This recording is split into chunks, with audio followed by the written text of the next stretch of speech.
या इस वीडियो में हम बात करेंगे कूलम्स लॉ की। अगर कूलम्स लॉ का वेक्टर फॉर्म आपको नहीं आता और अच्छे से सीखना चाहते हैं कि किसी भी इक्वेशन को वेक्टर में कैसे कन्वर्ट करते हैं, तो आई रिक्वेस्ट यू कि इस वीडियो को पूरा देखें। और मैं आपसे वादा करता हूं कि आज के लेक्चर के बाद कूलम्स लॉ के सारे न्यूमेरिकल्स आपसे इजीली सॉल्व हो जाएंगे। यानी कि +2 क्लास में बोर्ड में आप कूलम्स लॉ का कोई भी न्यूमेरिकल उठाएंगे तो आपसे इजीली सॉल्व हो जाएगा, क्योंकि मैं कुछ ऐसे कॉन्सेप्ट्स बताऊंगा जिसकी मदद से आप इजीली उन सारे न्यूमेरिकल्स को कुछ ही मिनटों में सॉल्व कर सकते हैं। तो आइए शुरू करते हैं आज का वीडियो। हेडिंग लगाएंगे कूलम्स लॉ।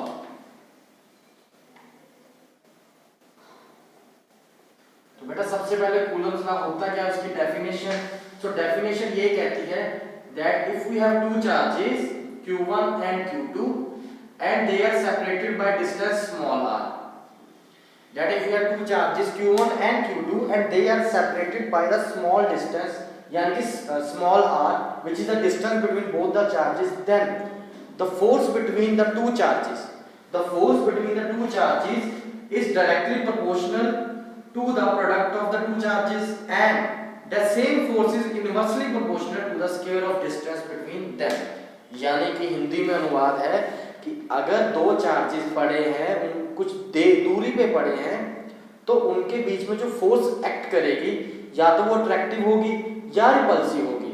तो वो फोर्स अगर कैलकुलेट करनी है तो दोनों चार्जेस की जो वैल्यू होगी कूलम्स में, यानी कि 5 कूलम, 10 कूलम, 15 कूलम, 20 कूलम, कोई भी वैल्यू उठा लो। अगर वो वैल्यू उठाओगे तो उन दोनों का मल्टीप्लाई कर दो और जो दोनों में डिस्टेंस होगा उसका स्क्वायर करके रेसिप्रोकल ले लो, तो वो फोर्स टोटल फोर्स आ जाएगी दोनों मीडियम, दोनों चार्जेस की उस मीडियम में। लेकिन जो मीडियम हम यहाँ पे ले रहे हैं दैट इज एयर, कि पहले हम एयर की बात करेंगे और अगर मीडियम चेंज होगा तो उसकी बात मैं अपने नेक्स्ट वीडियो में करूंगा और उस पर भी कुछ बढ़िया से अच्छे से क्वेश्चंस करेंगे जो बोर्ड लेवल को टच करेंगे और उससे भी थोड़े से हाई फाई होंगे।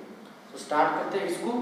एफ इज करो के Q1 Q2 है, और इन दोनों को अगर बेटा आप कंबाइन करो तो आपको पता चलेगा कि जो फोर्स है उसका फॉर्मूला ये।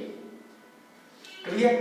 अब फिजिक्स में जब भी प्रोपोर्शनैलिटी को हटाना होता है तो एक इज इक्वल टू आता है और एक कांस्टेंट आता है, where small k is the constant here and it is equal to k Q1 Q2 by r²। ये आपका फोर्स का फॉर्मूला है। लेकिन k है क्या एक्चुअल में, वो सुन लीजिए। ऐसा कंसेप्ट कि क्वेश्चन में आपको कंफ्यूज करेगा, लेकिन आपने कंफ्यूज नहीं होना, उसको पकड़ते हैं। आइए बच्चों, k is the constant here, k is for sure constant and value of k is 9 multiply 10 power 9 newton metre square by coulomb square. अब ये कहां से आया ये आपको मैं बताने जा रहा हूं, लेकिन ये जो वैल्यू है ये फिर प्योरली एयर और एयर के लिए, यहाँ पे c है कूलम स्क्वायर। क्लियर? अब बात करते हैं बेटा k के फॉर्मूले की। तो बेटा k का फॉर्मूला होता है 1/4 पाई एप्सिलॉन नॉट। बेटा यहाँ पे एप्सिलॉन ही लिखोगे आप, इसको बोलते हैं एप्सिलॉन, EPSILON। ये होता तो एप्सिलॉन है, लेकिन अगर इसके साथ 0 लगा दें तो ये बन जाएगा एप्सिलॉन नॉट, ये बन जाएगा एप्सिलॉन नॉट। यानी कि अगर एयर है तो यहाँ पे हम एप्सिलॉन नॉट लिखेंगे और उसकी वैल्यू बन जाएगी 9 × 10 power 9 newton metre square by coulomb square. ये है आपके k की वैल्यू। लेकिन अब इसकी यूनिट्स कैसे निकालें, तो एक गुरु मंत्र सीख लीजिए। यूनिट्स निकालने के लिए, किसी भी चीज की यूनिट्स निकालनी हो तो सबसे पहले उस चीज का फॉर्मूला लिख लीजिए। जब फॉर्मूला लिखेंगे तो उस चीज को छोड़ के जो भी फॉर्मूले में आ रहा है उन सब के SI यूनिट्स लिख दीजिए, आपको उस चीज स्पेसिफिक चीज का यूनिट मिल जाएगा। जैसे कि अगर मैं यूनिट्स ऑफ k की बात करूं जो कि आपके बोर्ड के सिलेबस में है, तो यूनिट्स ऑफ k, तो यूनिट्स ऑफ k निकालने के लिए सबसे पहले मैं फॉर्मूला लिखूंगा जिसमें k आ रहा है Q1 Q2 बाय r²। अब मैं k को छोड़ के बाकी सबके यूनिट्स लिखूंगा, coulomb multiply coulomb coulomb square, r metre में होता है तो मीटर स्क्वायर, तो इसको करूंगा क्रॉस मल्टीप्लाई तो ये बन जाएगा newton metre square by coulomb square. जी हाँ, ये हो गया आपका कूलम्स लॉ। लेकिन मैंने आपसे प्रॉमिस किया था कि लेक्चर के एंड तक मैं आपको वेक्टर फॉर्म्स करनी सिखाऊंगा। लेकिन वेक्टर करने से पहले कुछ इसके क्वेश्चंस, इसकी प्रॉपर्टीज, इसकी वैलिडिटी के ऊपर समझ लेते हैं, फिर वेक्टर फॉर्म करेंगे और अच्छे से क्वेश्चंस को फोड़ देंगे। तो ये था आपका कूलम्स लॉ, और आप लिख सकते हो कि ये है स्केलर फॉर्म, कूलम्स लॉ की स्केलर फॉर्म। क्लियर? चलिए इसकी प्रॉपर्टीज करते हैं। और वैलिडिटी ऑफ कूलम्स लॉ, कि कूलम्स लॉ कहां-कहां पे वैलिड है। सभी जगह वैलिड है या सिर्फ जो हम पढ़ रहे हैं वहां पे वैलिड है? तो देखिए नेक्स्ट हेडिंग लगाएंगे validity. Validity of Coulomb's law, तो सबसे पहले बेटा it is valid and only valid for point charges, only valid for point charges, यानी कि ये सिर्फ पॉइंट चार्जेस के लिए वैलिड है। अगर कोई चार्जेस दूसरे आगे बड़े आगे एक दूसरे के क्लोज, तो वहां पे ये चार्ज वैलिड नहीं होगा, यानी कि कूलम्स लॉ वैलिड नहीं कर सकते हम लोग। तो हमारे सिलेबस में सिर्फ पॉइंट चार्जेस पे इसे वैलिड करेंगे। लेकिन अगर एग्जाम में उसने क्वेश्चन दे दिया कि दो बड़े चार्जेस हैं यहाँ पड़े हैं, तो अगर उसने बोल दिया अप्लाई कूलम्स लॉ, तो आपको कूलम्स लॉ अप्लाई करना ही पड़ेगा। क्लियर? नेक्स्ट वैलिडिटी है जो हमने फोर्स निकाली थी बेटा, कूलम्बिक फोर्स, इसको बोलते हैं कूलम्बिक फोर्स। जो कूलम लॉ से आती है उसको बोलते हैं कूलम्बिक फोर्स। बेटा that depends on the medium, the force we have calculated depends on the medium. Medium यानी कि अगर एयर में पड़े हैं दो चार्जेस तो फोर्स की वैल्यू बहुत ज्यादा होगी। अगर हम बोले वाटर में पड़ी है तो क्या वो वैल्यू ज्यादा होगी या कम होगी, ये डिपेंड करता है कि किस मीडियम में हमने उन चार्जेस को रखा है। और इसके लिए आपको देखना पड़ेगा मेरा नेक्स्ट वीडियो, जो मैं जल्दी आपके सामने लेके आऊंगा। Third, it is written in the books that Coulomb law is valid on the charges which is at rest, but beta that is not। लिखा होता है कि it is only valid for the charges which is or which are at rest। बच्चों सही है, लेकिन always वाला word कहलाता है कि always valid नहीं होता। हम उस पे लगा सकते हैं जहां पे कम से कम at least एक चार्ज रेस्ट पे हो। यानी मान लो एक चार्ज फिक्स है मेरा और उसके अराउंड दूसरा चार्ज गोल गोल चक्कर लगा रहा है, तो एक चार्ज तो मेरा रेस्ट पे है, मान लो पॉजिटिव और ये नेगेटिव, तो एक चार्ज तो मेरा फिक्स है और दूसरा चार्ज उसका चक्कर लगा रहा है, तो क्या इस केस में कूलम्स लॉ वैलिड है? जी हाँ, एक चार्ज रेस्ट पे होना चाहिए तो वैलिड है। अगर हम बोलो दोनों चार्जेस मूव कर रहे हैं then Coulomb's law is valid? No. Then in that case there is no validity of Coulomb's law. Coulomb's law वहाँ पे फेल हो जाएगा। एक और प्रॉपर्टी है बेटा जो किसी बुक में मिलेगी आपको, लेकिन है इंपॉर्टेंट, कि कूलम लॉ अगर आपको वैलिड करना है तो जो चार्जेस का डिस्टेंस होना चाहिए, यानी कि चार्जेस में जो सेपरेशन होनी चाहिए वो कुछ फर्मीज के ग्रेटर होनी चाहिए। It must be greater than some fermis. Fermi होता है 10⁻⁻15। अगर आपको मैं सिंपल भाषा में समझाऊं, अगर आप एटम की बात करें उसमें न्यूक्लियस होता है, तो कूलम्स लॉ न्यूक्लियस के अंदर जो भी पार्टिकल्स हैं, न्यूक्लियस के अंदर प्रोटॉन है, न्यूट्रॉन है, मिजॉन्स हैं, गॉड पार्टिकल है, तो उनमें ये वैलिड नहीं होता। आपने अगर कूलम लॉ लगाना है तो आप न्यूक्लियस के बाहर आए, न्यूक्लियस के ऊपर और इलेक्ट्रॉन के ऊपर खुले दिल से जहां मन करे लगा सकते हैं, आपको कोई नहीं रोक सकता। लेकिन न्यूक्लियस के अंदर ये वैलिड नहीं होता। इसका रीजन आपको पता चलेगा जब मैं आपको एटम्स और न्यूक्लियस चैप्टर पढ़ाऊंगा, जो कि आपका +2 का ही पार्ट है। उसमें अच्छे से समझाऊंगा कि न्यूक्लियस में हम कौन सी फोर्सेस यूज करेंगे। कूलम्बिक फोर्स तो वहां पे फेल हो जाती है, तो ऐसी कौन सी फोर्सेस हैं जो वहां पे एग्जिस्ट करती हैं। तो फिलहाल के लिए ये थी इसकी कुछ प्रॉपर्टीज। अब बेटा बारी है कुछ क्वेश्चंस करने की। तो सबसे पहले मैं एक अच्छा सा क्वेश्चन उठा रहा हूं जिससे आपके कंसेप्ट क्लियर हो जाए, लेकिन मैं इसमें सिर्फ एयर को मीडियम मान के ही क्वेश्चंस करवा रहा हूं। नेक्स्ट वीडियो में मैं कुछ और क्वेश्चंस करवाऊंगा जिसमें मैं मीडियम चेंज करूंगा और देखेंगे कूलम लॉ एग्जिस्ट कैसे करता है उसमें। तो चलिए क्वेश्चन करते हैं। क्वेश्चन की लैंग्वेज कुछ इस तरह से है कि एक चार्ज फिक्स है आपका Q1, Q2 चार्ज फिक्स है, ठीक है, और Q1 चार्ज इसका चक्कर लगा रहा है, Q2 को आप सेंटर में ले लीजिए, और इन दोनों के बीच में जो सेपरेशन है वो R है, यानी कि जो सर्कुलर पाथ है R उसका रेडियस है, R रेडियस भी है और R सेपरेशन भी है दोनों चार्जेस के बीच में। क्लियर?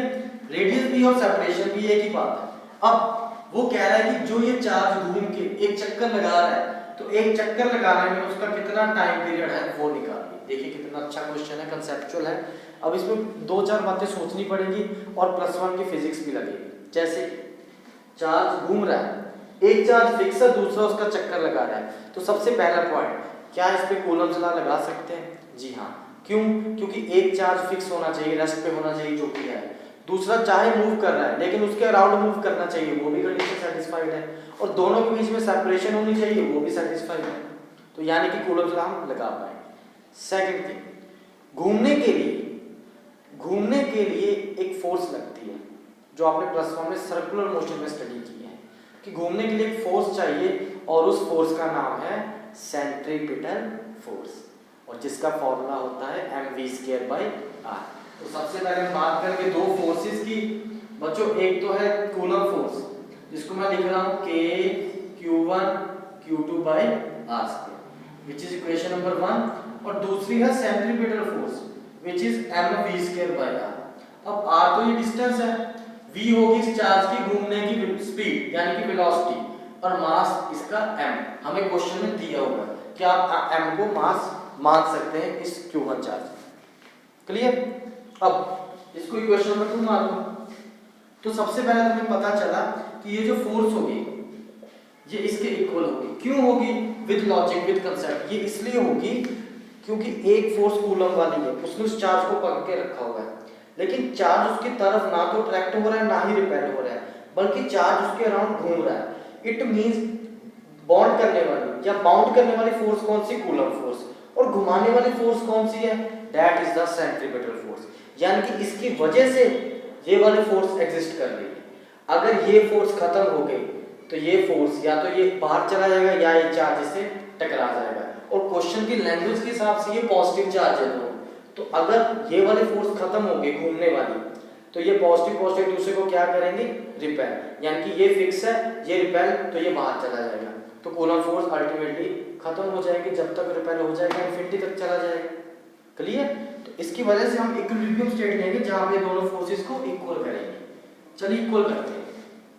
मेरे पास है वैल्यू K(Q1 Q2/r²) और दूसरी फोर्स है Fc which is mv²/r, यानी कि r से r कट गया, v² की वैल्यू आ गई K(Q1 Q2/mr). बच्चों मुझे v की वैल्यू चाहिए, तो मैं क्या करूंगा? स्क्वायर रूट ले। क्लियर? अब मुझे निकालना है टाइम पीरियड, तो टाइम का फॉर्मूला होता है डिस्टेंस डिवाइड बाय स्पीड, और इस केस में जो डिस्टेंस होगा वो सर्कमफ्रेंस के इक्वल होगा। क्यों? क्योंकि सर्कुलर पाथ में हम डिस्टेंस और सर्कमफ्रेंस को एक ही कवर करेगी, सर्कमफ्रेंस डिस्टेंस वही बन जाएगा, और उसकी वैल्यू होती है 2πr, और स्पीड की वैल्यू है v। यानी कि मैं यहां से v की वैल्यू उठा के यहां पुट करने जा रहा हूं, which is K(Q1 Q2/mr) और उसका स्क्वायर रूट। अब इसको सॉल्व करते हैं बच्चों, ये चीज ऊपर आ जाएगी, तो 2πr √mr divide by K(Q1 Q2). अब कुछ बच्चे बोलेंगे सर फॉर्मूला तो आ गया टाइम पीरियड का, लेकिन बच्चों एग्जाम में ऐसे छोड़ के नहीं आना, तो अच्छे से वैल्यू पुट करते हैं ताकि एग्जामिनर खुश हो जाए। तो क्या करना है? इसको स्क्वायर रूट के अंदर ले जाओ, तो जब लेके जाएंगे तो इनका स्क्वायर हो जाएगा, तभी स्क्वायर रूट से बाहर आते हैं। यानी कि अगर अंदर 4 होता तो 2 बाहर आता, π² होता तो π बाहर आता, r² होता तो r बाहर आता। दिस मींस हम इन सब की वैल्यूज को डबल कर देंगे, वो बन गया 4π²। अब ये r² और r क्या बन जाता है? r³ और अंदर आ जाता है m। अब बच्चों एक खास बात, k होता है 1/4πε0, क्योंकि एयर माना है तो हमें वैल्यू पुट करनी पड़ेगी Q1 Q2। बस लास्ट है 4πε0 को ऊपर ले जाओ, ये बन जाएगा 16π² r³ m∈0। बेटा पाई के ऊपर गया था, ये बन जाएगा π³ और नीचे बन जाएगा Q1 Q2, यहाँ पे लग गया स्क्वायर रूट, और ये आ गया आपका result time period. I hope इस क्वेश्चन में ही आपको कुछ ऐसे कॉन्सेप्ट्स मिल गए जिसमें +1 का भी यूज हो गया, टाइम पीरियड का फॉर्मूला, सेंट्रीपिटल फोर्स का, चार्जेस कौन कौन से पे हमें कूलम फोर्स लगानी चाहिए, उन सब का आइडिया आपको मिल चुका है। ठीक है, इसी के साथ हम इस न्यूमेरिकल पार्ट को यहीं रोकते हैं। आगे के न्यूमेरिकल्स आप ट्राई कीजिएगा, ना होई आपसे तो आप मुझे कमेंट कर सकते हैं, बता सकते हैं। और अब मैं आपको कराने जा रहा हूँ जो मैंने प्रॉमिस किया था वीडियो को स्टार्टिंग में, कि कूलम फोर्स है या कूलम लॉ है उसको वेक्टर फॉर्म में कैसे लिखेंगे। देखिए वेक्टर फॉर्म में लिखने का क्या तरीका होगा, आइए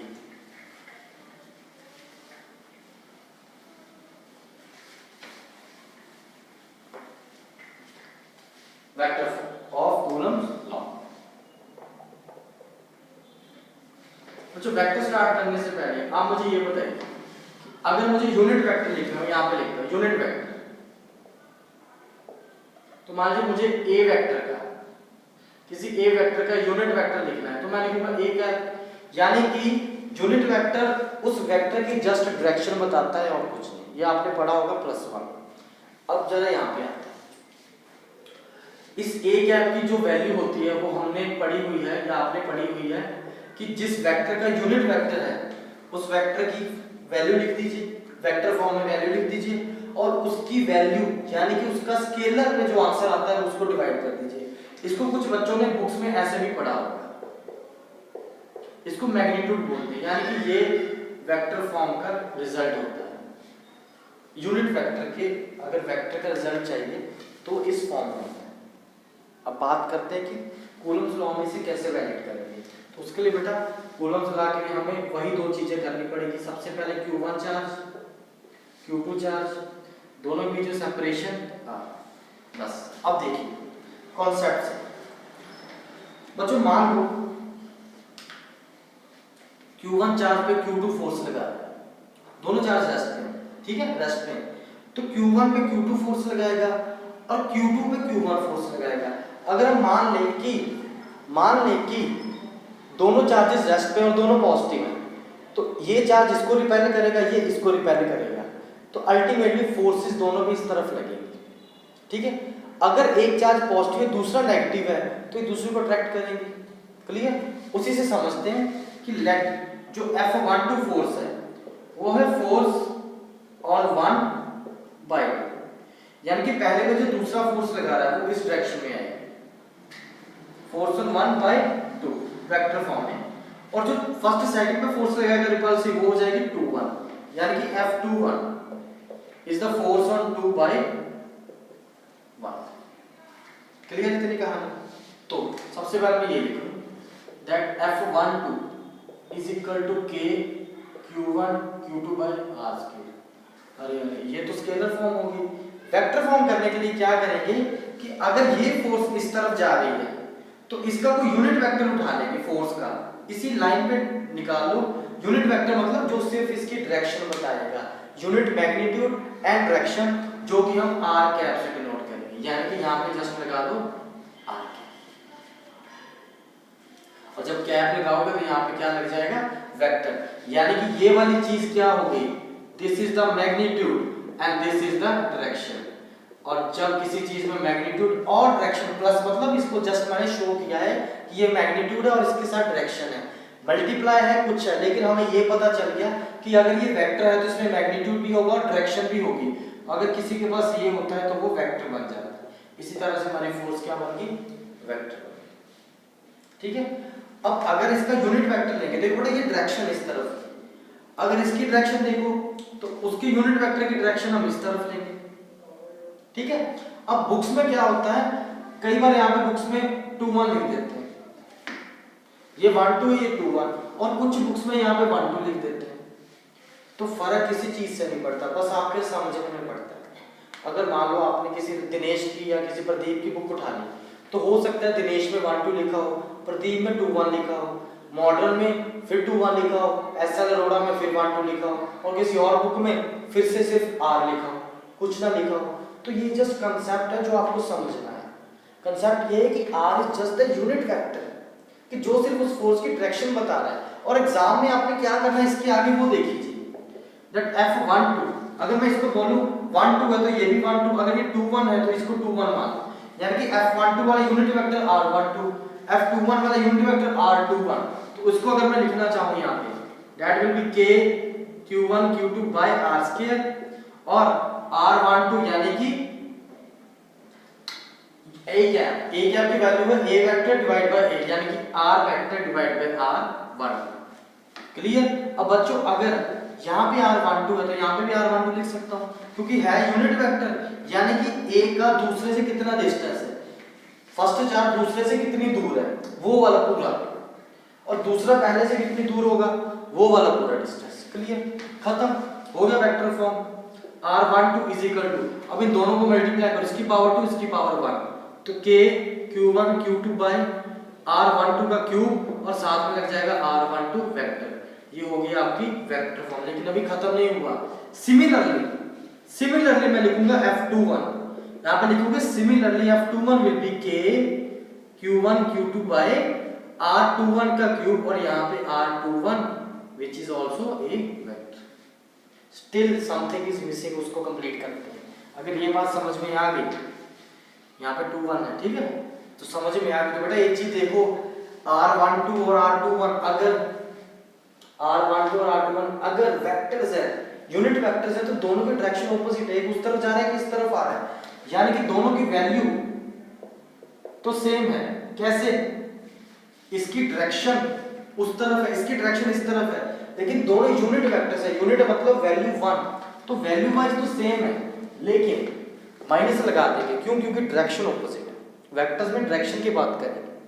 अब यहां से देखो, अगर R12 वेक्टर लिखूं नीचे आ जाएगा R12, R21 लिखूंगा माइनस भी है, नीचे आ जाएगा R21। तो बेटा R12 R21 ये स्केलर है, देखो वेक्टर ऊपर वाले हैं, नीचे स्केलर आता है। स्केलर मींस वैल्यू, तो r की वैल्यू तो r ही रहेगी, तो ये भी r के इक्वल है, ये भी r के इक्वल है। देखो या मैग्नीट्यूड ऑफ r वेक्टर, तो r कट गया, बचा क्या? R12 is minus of R21, या आप लिख सकते हो R21 is minus of R12, जैसे भी जिसका मन करे।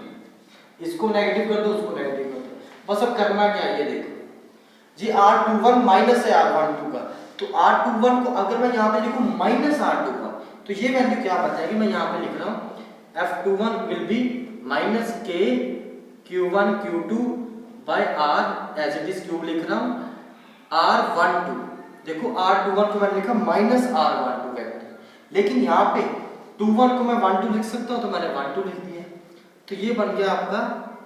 इसको काट दो, क्लियर? तो एक ये वैल्यू, एक ये वैल्यू। अब देखो बेटा ये चीज सेम है दोनों की, ये भी सेम है, ठीक है, मतलब अगर ये चीज ये है तो यहाँ पे सिर्फ नेगेटिव लग रहा है, यानी कि ये इसके इक्वल है, तो हम कह सकते हैं that F12 is minus of F21, और यही आपको वेक्टर फॉर्म प्रूव होना चाहिए जो आपके एग्जाम में बोर्ड वाला मांगता है। I hope you have understood this topic. So बच्चों नेक्स्ट वीडियो में मैं इससे भी अच्छा टॉपिक लेके आऊँगा जो बोर्ड लेवल का है, और इससे भी अच्छे क्वेश्चंस लेके आऊँगा। इसमें डाइलेक्ट्रिक कांस्टेंट या डाइलेक्ट्रिक मीडियम क्या होता है, कैसे उसकी स्टडी करेंगे और आगे चैप्टर को खत्म करेंगे। So thank you so much, till then good luck, have a nice day.